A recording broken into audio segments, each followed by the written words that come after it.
Hey everyone, today we are going to learn a little bit more about Katherine Johnson and her life. This book is called Hidden Figures. This kind of details about the story of Katherine Johnson and three other women who were instrumental in helping NASA and their flights to space. So I hope you enjoy it and listen carefully as I read along. All right, here we go.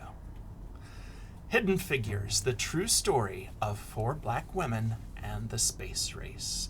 The author is Margaret Lee Shetterly, and the illustrator is Laura Freeman.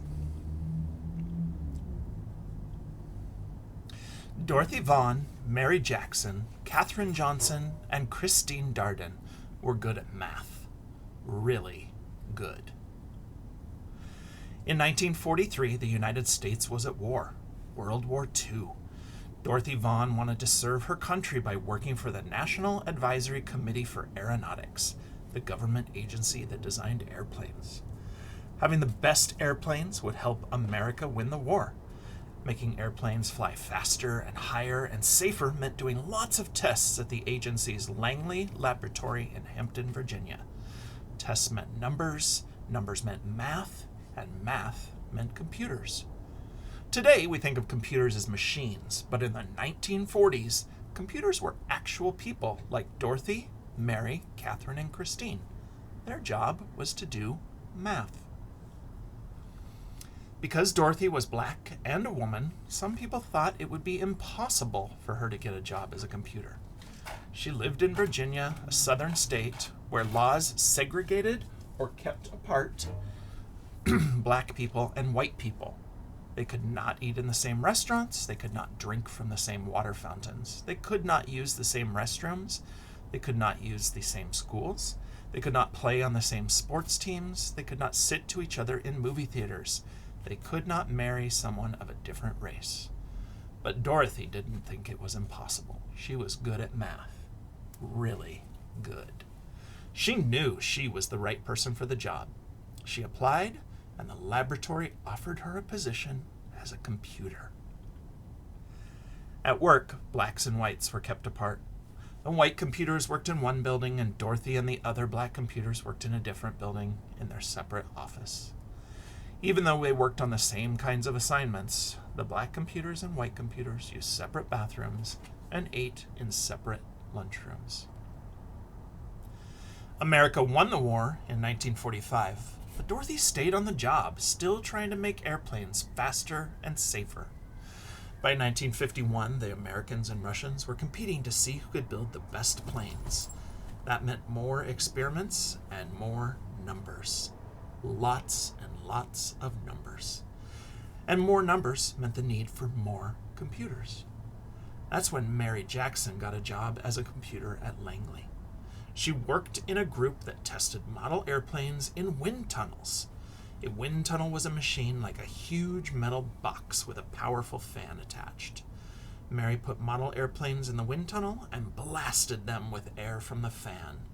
This experiment helped her group improve the designs on their models before building full-size airplanes. Mary wanted to become an engineer, but officials said it was impossible. Most of the engineers at the laboratory were men, and to become an engineer, Mary needed to take a high-level math class, but she wasn't allowed to go inside a white school where the classes were taught. But Mary was good at math. Really good. And she refused to give up. She got permission to enter the school building and take math classes, and she earned good grades. Because she didn't give up, Mary Jackson became the first African-American female engineer at the laboratory. Katherine Johnson was good at math and always asked lots of questions. In 1953, she applied to the laboratory for a computer job and was placed on a team that tested actual airplanes while they were flying in the air. Their research was used to figure out ways to prevent future plane crashes. In one of her first projects, she learned how to analyze turbulence or dangerous gusts of air. No one knows how many lives her work may have helped save. Katherine wanted to help the group prepare its research reports. So she asked if she could go to meetings with the other experts on her team. Her boss told her it was impossible. Women aren't allowed to attend meetings, he said. But as Katherine knew, she was as good at math as anyone else, maybe better. So she asked him again, and again, and again, and again. Katherine asked her boss so many times that he finally invited her to the meetings. Katherine was good at math, really good. And because she fought to be treated the same as men, she became the first woman in her group to sign her name to one of the group's reports. In the 1950s, the Langley Laboratory brought a machine computer that could do math faster than human computers. At first, these machines made mistakes. Dorothy learned how to program the machines so that they got the right answers. She taught the women in her group how to program the computers too. In 1957, Russia launched a satellite known as Sputnik into orbit around the Earth. The United States starting building satellites to explore space too. For years, the laboratory had used math to design airplanes. Now, it would need math to create spaceships as well. The government decided to change the agency's name from the National Advisory Committee for Aeronautics to the National Aeronautics and Space Administration, also known as NASA. In 1961, President John F. Kennedy told Congress, "I believe that this nation should commit itself to achieving the goal before this decade is out of landing a man on the moon and returning him safely to Earth." A man on the moon? But the first step to getting a man on the moon was to send an astronaut around the Earth. NASA was going to need to hire more space experts and more people who were good at math. Really good. The people at the laboratory had to work together from morning to night to figure out how to send astronaut John Glenn into space and bring him back to Earth safely. Katherine Johnson knew she could use math to help. "Tell me where you want this spaceship to land and I'll tell you where to launch it," Katherine told her boss. Katherine helped calculate the trajectories, or pathways, that rockets traveled through space. She had to plan Glenn's exact route from takeoff in Florida to splashdown in the Atlantic Ocean. There was no room for error. No one was better than Katherine at solving these tricky math problems. Days before his mission, John Glenn wanted Katherine to double-check the machine computer's trajectory calculations to make sure it hadn't made any mistakes. When Katherine said the numbers were correct, Glenn was ready to go. On February 20th, 1962, Glenn blasted off into space, circled the Earth, and made his way safely home. Wow. Meanwhile, laws began to change so that black and white students could go to school together. Blacks fought for the right to sit beside whites on buses and drink from the same water fountains. At the laboratory, black and white computers started working together in the same offices, eating the same lunch tables and using the same bathrooms. Black and white moviegoers could sit next to each other in the same theater. And across the country, people started to think about ways to bring equality to all Americans. Christine Darden was good at math, and she loved electronic computers. She started working at Langley in 1967. Christine wanted to become an engineer, and thanks to Dorothy, May, and Katherine, she knew it was possible. Eventually, she became an engineer for supersonic airplanes, planes flying faster than the speed of sound. But her first job was to help with NASA's mission to the moon.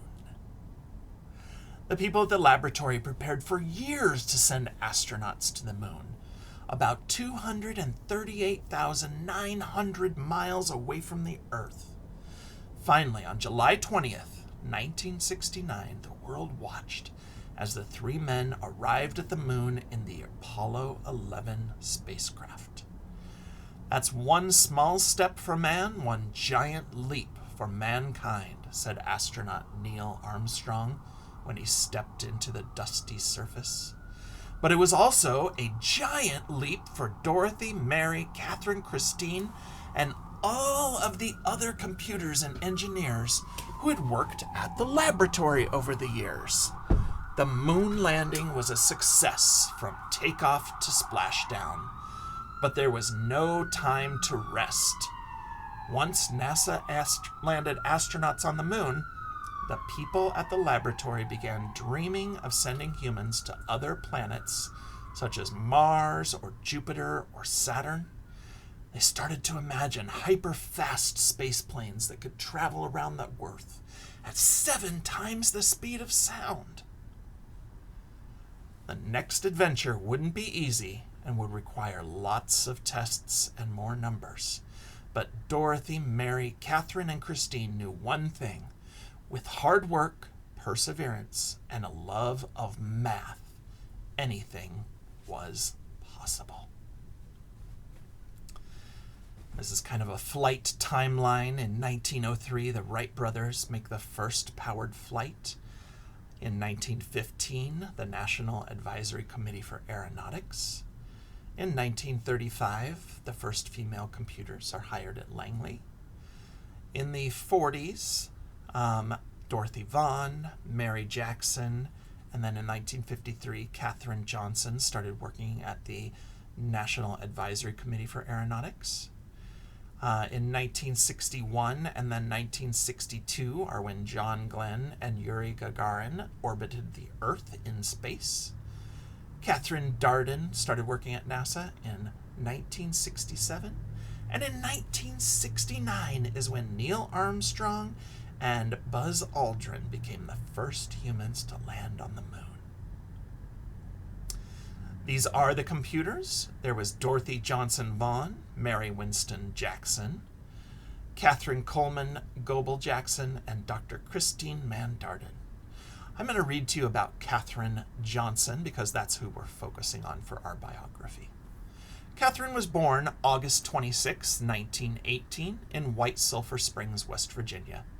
Her community did not offer public school for African Americans after 8th grade, so her family arranged for her to attend the high school run by West Virginia State Institute, 125 miles away. She completed high school at age 14 and went to West Virginia State College, graduating summa cum laude at age 18 with degrees in mathematics and French. In 1939, she married her first husband, Jimmy Goebel, and they had 3 children. Jimmy Goebel died of a brain tumor in 1956, and then Katherine married James Johnson in 1959. Katherine taught high school math before beginning work as a computer at Langley Memorial Aeronautic Laboratory in Hampton, Virginia in 1953. Her expertise in analytic geometry earned her a place in the Flight Research Division.